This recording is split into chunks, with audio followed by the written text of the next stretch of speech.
Powered by Riverside FM. Kevin O'Connell, our Kevin O'Connell, KOC, is not amongst the top coaches that are picked to win NFL Coach of the Year.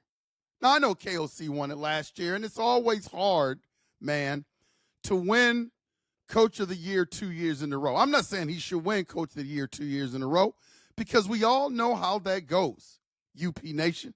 We all know how that goes, man. But again, I put a video out the other day about the disrespect of the Minnesota Vikings, and this is just another example of disrespect. I'm not saying that KOC should win the damn thing. I'm just saying that shouldn't he be in the conversation? I mean, 3 years, 34 wins, 2 playoff appearances, a top-tier offensive mind when it comes to NFL coaches. So why is Kevin O'Connell being completely ignored? 13 wins in his first year. He should have got Coach of the Year his first year. So this is not about first-year coaches or coaches with bad teams, because if that was the case, Kevin O'Connell would have been Coach of the Year his first year. But obviously he wasn't after winning 13 games. Then you look at his second year, and you could argue, man, that if Kirk Cousins wouldn't have got hurt, he probably wouldn't have made the playoffs again. But again, the quarterback dance, the carousel of quarterbacks that year, we competed our butts off that year, man, and had an opportunity to go to the playoffs towards the end of that year if we win a couple of games. Then he comes back his third year last year with a quarterback that was analyzed by most NFL experts as being garbage, a miss, a bust, in Sam Darnold, and they had to give him his flowers last year. It would have been a joke if they would not have given him his flowers last year. But now we've got year number 4, and the odds have come out in terms of who's going to be the NFL Coach of the Year, man. And again, it's about respect. Like, how is Kevin O'Connell not on that list? You've got guys like Ben Johnson on that list who's never even coached an NFL game. You've got Sean Payton on that list, a guy who had a mediocre season with the Denver Broncos. I mean, KOC, bro. KOC, 34 and 17, man, through 3 seasons. Tied for 6th most among active NFL coaches from 2022 to 2024. 13 wins in 2022, 14 wins in 2024. Reached 30 wins, UP Nation. 30 wins faster than any coach in Vikings history. Now, you're looking at this list, man. You're looking at this list. You got Sean Payton on the list at number 7. You got Pete Carroll on the list at number 6. You got Jim Harbaugh on the list at number 5. Kellen Moore, man, on the list at number 4. Liam Cohen on the list at number 3. That clown, Duval, that clown. Mike Vrabel, who seems to be everybody's golden boy nowadays, number 2 on that list. And then you got Ben Johnson, who hasn't even coached a game. Man, why the disrespect for Kevin O'Connell, man? UP Nation, why the disrespect? I mean, is it voter fatigue? Is it voter fatigue? But because he won it last year, you don't even consider it this year? I mean, he didn't win it 2 years ago. He won it last year. He can't even be in the conversation. Is it a narrative biased? You know, they want teams that will have the biggest turnaround to win Coach of the Year. That didn't seem to affect all the conversation about Dan Campbell last year. UP Nation. Is it market bias? We're a small market team. They're waiting for somebody like the New York Giants or somebody like that. The Rams, somebody like that. The Chargers, somebody like that. Coaches in these big markets to have a good season so they can name them coach of the year? Is it because the Minnesota Vikings have low drama, low noise in the locker room? I mean, what is it? Kevin O'Connell should be on this list regardless of whether he wins it or not. He should be in the conversation.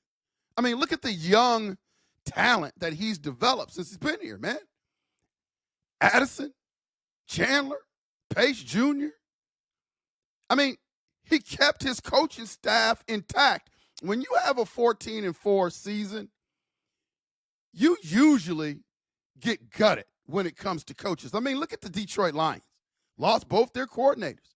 KOC was able to keep his coordinators. He kept his staff intact. Flores was being eyed for other jobs, and he was able to keep them.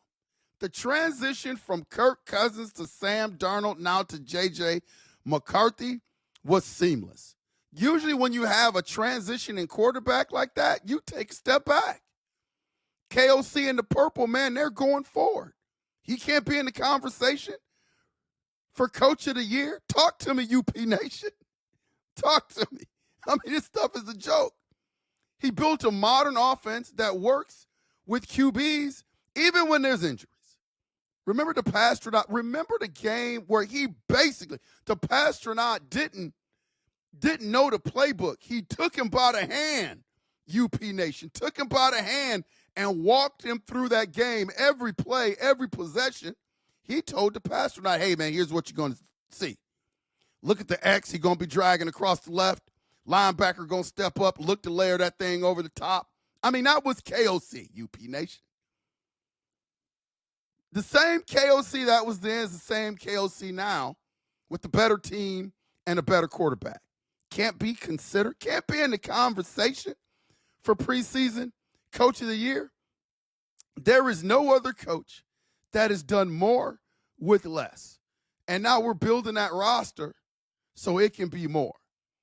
You know, I'm not going to have a cow over this, man. I just want to talk about my boy so he gets the respects that he deserves in KOC. I could care less whether he wins the award or not. That's not the end game. But my point is, KOC should be respected. And this preseason list about the favorites to win the coach of the year is a joke if KOC is not on it. Man, if you look at the chart of all the coaches the last 3 years, this is where KOC stacks up with some of the best coaches in the league.